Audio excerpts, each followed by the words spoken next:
नमो तस्सा भगवतो अरहतो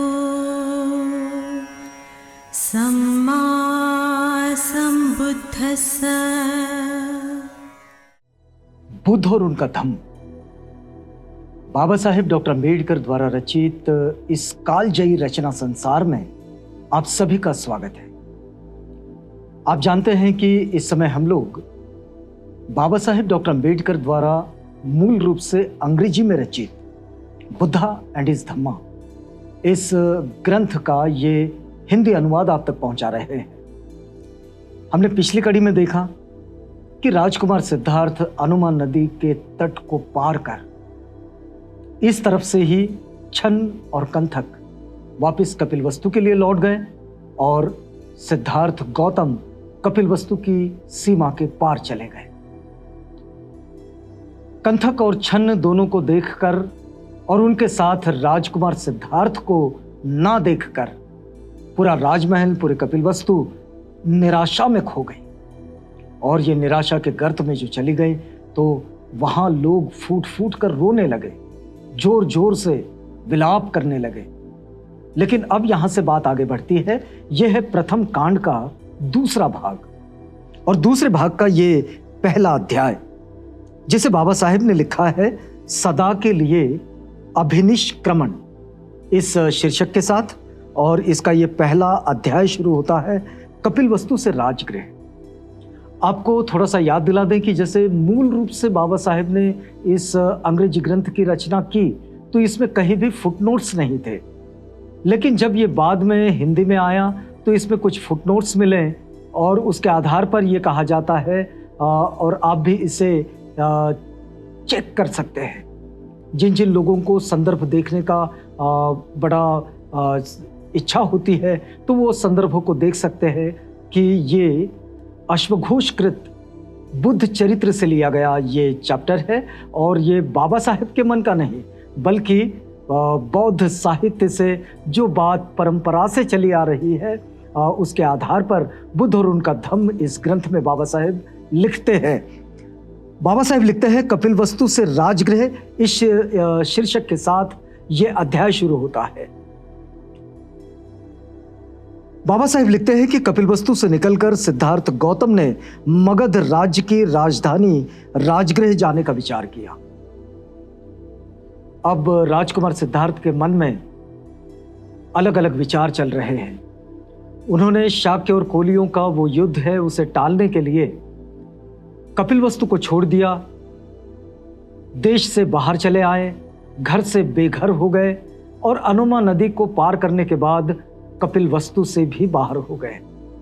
मन में एक विचार आया उनके कि क्यों ना मगध राज्य की राजधानी राजगृह जाने का विचार किया जाए, वहां चला जाए। उस समय आपको बताएं कि मगध में राजा बिंबिसार का राज्य था और ये एक ऐसा स्थान है जहां बड़े बड़े दार्शनिक और पंडित रहते थे। उस वक्त इस तरह का एक विशिष्ट वातावरण भी था हमारी पूरी सामाजिक व्यवस्था में और विशेष रूप से दर्शन शास्त्र के उस खेमे में, क्योंकि उससे पहले चारवाक और उससे पहले सांख्य का और हर अलग अलग तरह से दार्शनिक जो अपने अपने विचार रख कर गए थे, तो इन सब के साथ एक दर्शन पर चर्चा भी होती थी और ये सारी चर्चाएं मगध में होती थी और मगध में इन सब के लिए आश्रय था राजा बिंबिसार के पास में। बाबा साहेब आगे लिखते हैं कि इस विचार से उसने गंगा पार की और उसने गंगा की तेज धारा तक की परवाह नहीं की। आप देखिए कि जिस वक्त राजकुमार सिद्धार्थ का ये अभिनिष्क्रमण हो रहा है, नदियां भरी हुई थी क्योंकि बारिश शुरू होने का वक्त था और यहाँ आषाढ़ का उत्सव खत्म हो चुका था, बोनी का वक्त था वो। और आप देखेंगे कि शाक्य और कोलिय अपने अपनी खेती के लिए पानी लेने के लिए इस वक्त सोच रहे थे, तो नदियां भरी हुई थी, तो गंगा की तेज धारा की भी परवाह किए बगैर राजकुमार सिद्धार्थ गंगा को पार कर उस तरफ चले गए। इस रास्ते में वह एक ब्राह्मण स्त्री सखी के आश्रम पर रुके। इसके बाद पद्मा नाम की एक दूसरी ब्राह्मण स्त्री के आश्रम पर वे रुके और तब रैवत नाम के ब्राह्मण ऋषि के आश्रम पर फिर आगे चलकर रुके और इन सभी ने उनका आतिथ्य किया, क्योंकि ये बात तो तय थी कि कपिलवस्तु का राजकुमार परिव्राजक बनकर निकला है, तो एक अलग सा आकर्षण भी था उनके प्रति। और हमने देखा कि तथागत का जो व्यक्तित्व है, उसका जो वर्णन, वो उस वर्णन के आधार पर हम ये कह सकते हैं कि कोई भी व्यक्ति उनके उस रूप के आकर्षण में आ जाए और उनकी ओर आकर्षित हो जाए। तो ये स्थिति तो रही। तो इन सब ने उनका आतिथ्य किया और उसका व्यक्तित्व, उसकी तेजस्विता और उसका अनुपम सौंदर्य ऐसा था कि उस प्रदेश के सभी लोगों को आश्चर्य हो रहा था कि उसने सन्यासी के वस्त्र कैसे धारण किए। ये बात कपिलवस्तु के लोगों के मन में भी थी कि कैसे ये राजकुमार जो सुनहरी शैया पर सोता है, रेशम की शैया पर सोता है, ये कैसे जंगल जंगल घूमता रहेगा, ये कैसे जंगल की खाक पर चलता रहेगा। यहां भी इन सन्यासियों में यह प्रश्न खड़ा हो गया उनके मन में कि कैसे ये राजकुमार, इसने कैसे सन्यासी के वस्त्र धारण कर लिए, ये कैसे परिव्राजक बन गया। उसे देखकर अन्यत्र जाता हुआ कोई कोई वहीं खड़ा रह गया और वहीं खड़ा खड़ा कोई शीघ्रता से उसके पीछे हो लिया। जो धीरे धीरे चल रहा था वो तेजी से दौड़ने लगा और जो बैठा था वो तुरंत खड़ा हो गया।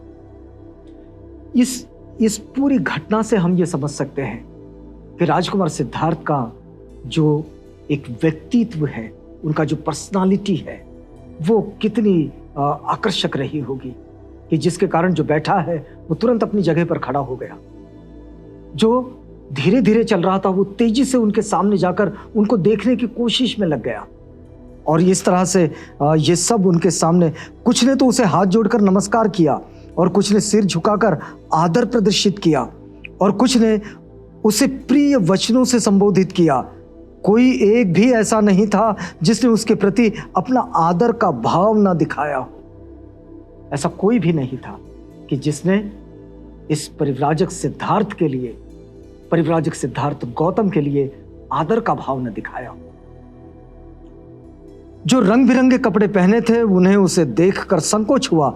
जो व्यर्थ प्रलाप कर रहे थे वे चुप हो गए और कोई भी ऐसा न था व्यर्थ के संकल्प विकल्पों में लगा रहा हो। ये युग पुरुष जो होते हैं उनकी एक विशेषता होती है कि वे जब रास्ते से चलते हैं या फिर जब वे बोलते हैं तो उनके सामने और कोई नहीं बोलता। जब वे चलते हैं तो कोई नहीं चलता है, सब रुक जाते हैं। और आप देखिए कि ये सब लोग अपने अपने क्रियाकलापों को छोड़कर राजकुमार सिद्धार्थ को, जो परिव्राजक है, उसको देख रहे हैं। और देख रहे मतलब बस देखते ही रह रहे। उसकी भौहें, उसका माथा, उसका मुंह, उसका शरीर, उसका हाथ, उसके पांव, उसकी चाल, उसके शरीर का किसी ने कोई भी अंग देखा, वो मंत्र मुग्ध होकर बस वहीं खड़ा रह गया। जैसे कि एक ऐसा सौंदर्य जिस हिस्से में हमारी नजर पड़ जाए बस आंखें वहीं गड़ जाती। मान लीजिए कि ऐसे बड़े उद्यान में हम हैं और किसी एक किनारे पर आंख गड़ गई, वहीं देखते रहे, नजर घुमाई तो दूसरी तरफ आंखें लग गई, बस वहीं गड़ गई आंखें। और ये इस तरह से रास्ते से जब राजकुमार सिद्धार्थ परिव्राजक जा रहे हैं तो किसी ने उनके हाथ देखे तो हाथ की ओर देखते रह गए। अगर किसी ने उंगलियां देखी तो बस उंगलियां ही देखते रह गए। किसी ने पांव को देखा तो बस चलते हुए पांव को ही देख रहे हैं। किसी ने उनके शरीर को देखा, उनके माथे को देखा तो बस वही आंखें गड़ गई उनकी और बस वही देखते रह गए। इतना आकर्षक रूप किसी व्यक्ति का शायद उन्होंने अब से पहले कभी नहीं देखा था। और बस यही वजह रही कि वे सब उनको बस देखते ही रह गए कि ये कौन है, और ये जिन्हें पता था कि ये राजकुमार है कपिलवस्तु का जो परिव्राजक बन गया है, तो वो भी उसे वैसे ही देखते रह गए। बड़ी लंबी और कठिन यात्रा के बाद गौतम राजगृह पहुंचे, जो कि 5 पहाड़ियों से घिरी हुई थी, जो कि पर्वतों के सम्यक सुरक्षित और अलंकृत थी, और जहां चारों ओर मंगलकारी पवित्र स्थान थे। राजगृह की ओर जाने का राजकुमार सिद्धार्थ ने सोचा और उधर ही चल दिए। यहां राजगृह का ये जो वर्णन किया हुआ है, 5 पहाड़ियों से घिरा हुआ ये राजगृह, यानी कि मतलब आज का राजगिरी। ये शहर सबको पता है और कभी होकर आइएगा तो देखिए कि ये 5 पहाड़ियों से घिरा हुआ राजगृह, जो कि पर्वतों के सम्यक सुरक्षित यानी योग्य, उचित और सुरक्षित स्थान था, और इससे वो अलंकृत भी था, निसर्ग रम्य, प्राकृतिक सौंदर्य से परिपूर्ण। और यहां चारों ओर मंगलकारी पवित्र स्थान थे। राजगृह पहुंचकर उसने वहां पांडव पर्वत के नीचे एक जगह चुनी और वहां अपने रहने के लिए पत्तों की एक छोटी सी झोपड़ी बना ली। अब देखिए ये सफर कैसा अलग सफर है कि एक राजकुमार जिसके लिए रहने के लिए अलग अलग मौसम में, मतलब मौसम की मार भी दिखाई ना पड़े और उसका कोई प्रभाव ना पड़े, इसके लिए 3 अलग अलग ऋतुओं में रहने के लिए महल जिसके पास है, वो राजगृह पहुंचकर पत्तों की झोपड़ी में, और वो झोपड़ी भी स्वयं बनाकर वहां वो रहने लगा और वहां एक छोटी सी झोपड़ी बना ली। कपिलवस्तु से राजगृह पैदल चलकर कोई 400 मील की दूरी है। अगर कपिलवस्तु से अगर हम आज के राजगृह को देखें तो ये 400 मील की दूरी है, और सिद्धार्थ गौतम ने ये यात्रा पैदल ही पूरी की। तो इस तरह से ये अभिनिष्क्रमण की यात्रा राजकुमार सिद्धार्थ की, यानी कि परिव्राजक सिद्धार्थ गौतम की ये यात्रा आगे चल रही है। यहां हमें रुकना होगा। रुकते हैं इस वादे के साथ कि बुद्ध और उनका धम्म की अगली कड़ी में जब आपसे भेंट होगी तो यहीं से आगे बढ़ेंगे। ये बाबा साहेब डॉक्टर अम्बेडकर द्वारा रचित कालजयी रचना बुद्धा एंड हिज धम्मा, इसका हिंदी अनुवाद है। अब इजाजत दीजिएगा।